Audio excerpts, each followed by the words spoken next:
nailed the Mike McCarthy hire. Aikman said that Dallas couldn't have hired a better coach for the job. Troy also said that a majority of coaches around the league would have traded their roster for the Cowboys' current players. So, Skip, since we're talking about the Cowboys, I got to start with you. Do you like what he had to say? How about them Cowboys?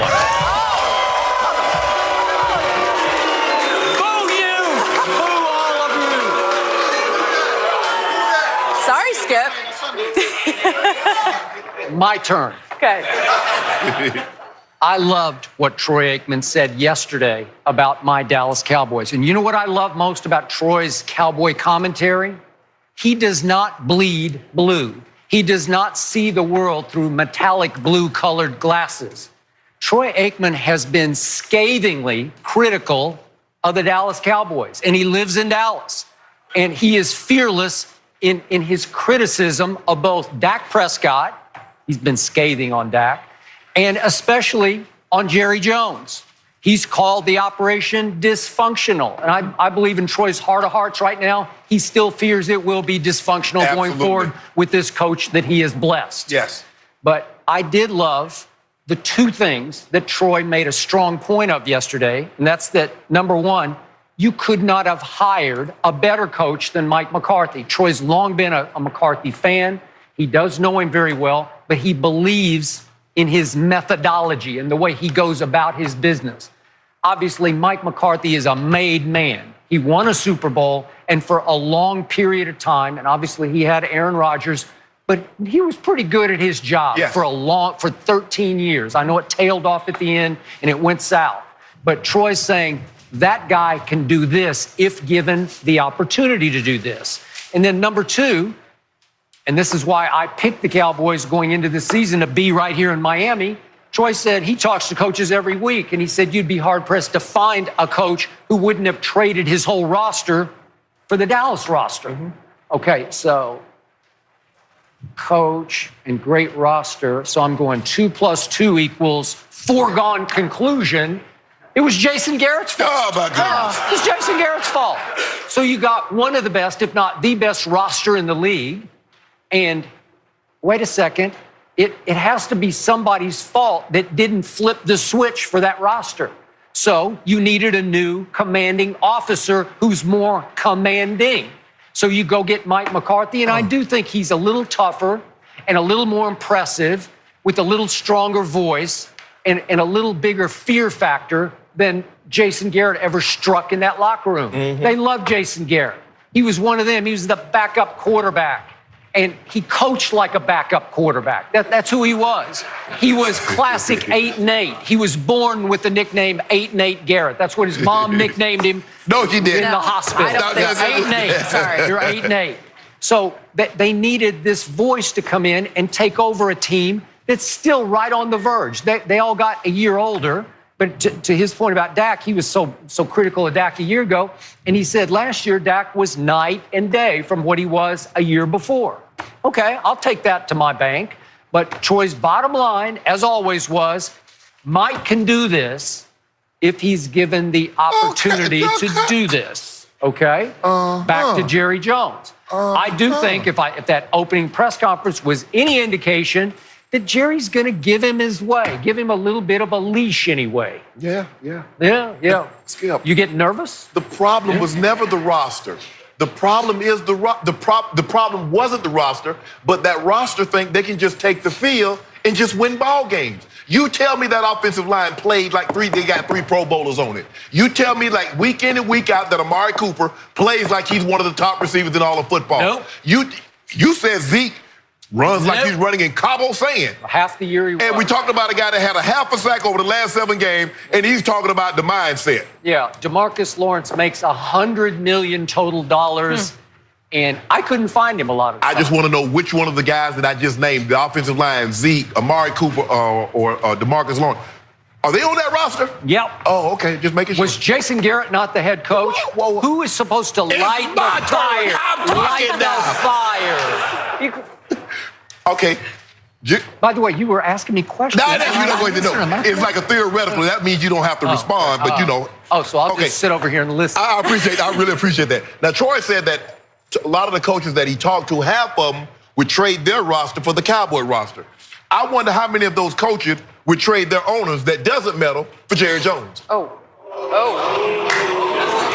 Hey, Troy, when you get a chance, you ain't got to say that on there. Just pull your boy to the side, because I'm here all week. Pull me to the side and let me know that. I really appreciate that. Can I have a turn? Yeah, you go ahead.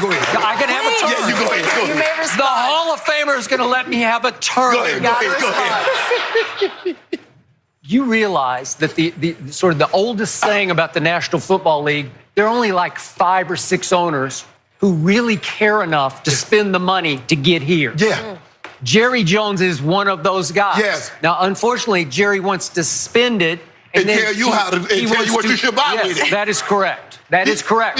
But you do. There are more of those guys who would trade places with Jason Garrett or Mike McCarthy than you might think, because they'd say, yeah, Jerry will do anything to get me to the Super Bowl. You know, when I was growing up, I used to hate my grandma give me $1 or $2. She said, boy, don't buy all candy. Well, why you give me the money? It's my money now.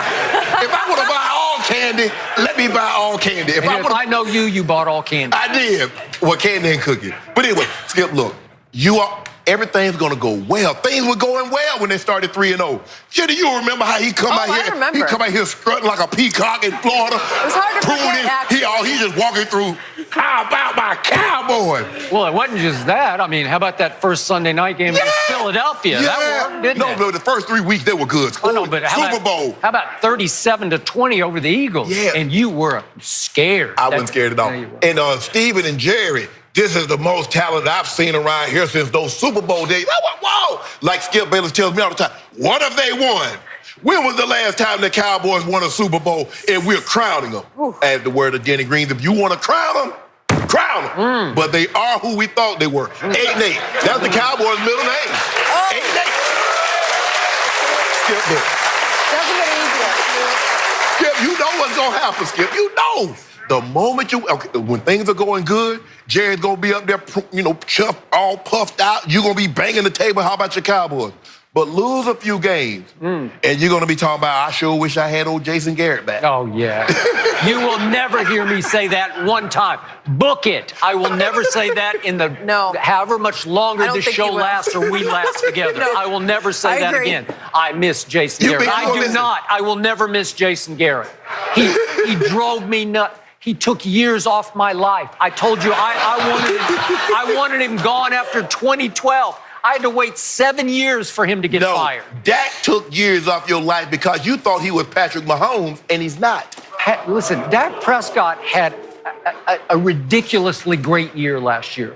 And you give him calories. Empty calories, and you gave him F for almost every game he played. Let me ask you a question. Let's just say, for the sake of argument, the first game of the playoffs, Patrick Mahomes fall behind by 24. They lose the game. Let's just say they lose the game 48-34. What are we saying?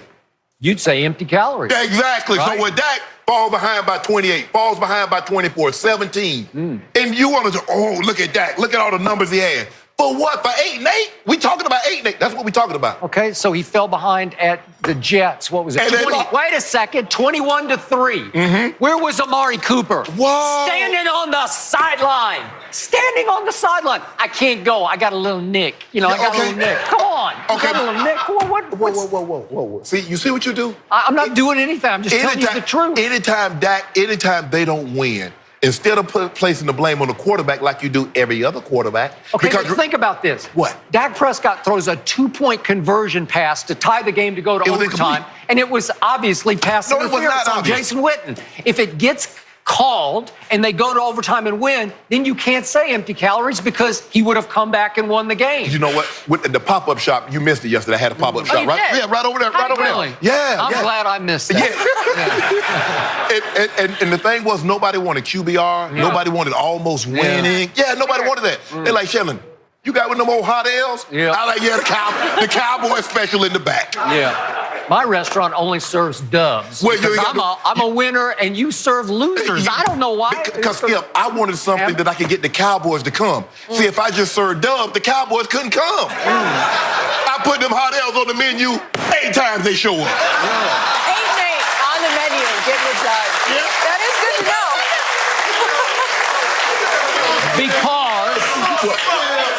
Because you want to associate with America's team. Yeah. You want them to come to your restaurant because you know that will drive business to your restaurant. They're great right? for business. Yeah, they are great for business because they are the marquee team, and they should be here right now. No, they shouldn't. They belong in the Super Bowl. Skip, all you had to do was win one game in your last 3 weeks. And I told you, even when the Eagles lost to Miami, I told you, I say, Skip, the Cowboys will do Cowboys things, which is what they did. Yeah. Now, my quarterback got hurt. quarterback didn't get hurt. He did too. He shouldn't even played at Philadelphia. So how was he looking at? I'm looking at Washington, the last game of the season. Remember, he threw for almost like a 10,000 yards. Boy, it was a gutsy performance. Oh, gutsy performance. But I thought he was hurt. Why is he playing? He was hurt. He sucks it up. Yeah, He's the leader. You saw what Troy said. He said, you won't find a better leader than Dak Prescott. Thank you. Okay, Bingo. there you go. Look, I'm not trying to leave no sheep in the battle, okay? Because that's what he got on his team. He got sheep. Well, they had some this year. I give you that. Oh, okay. And maybe Mike McCarthy will change all that. I sure hope so for your sake. For your sake, I hope so. Anything better than Dougie P still the best coach in that division. Okay, we do not have time to get into Dougie P as much as I'm enjoying this conversation because he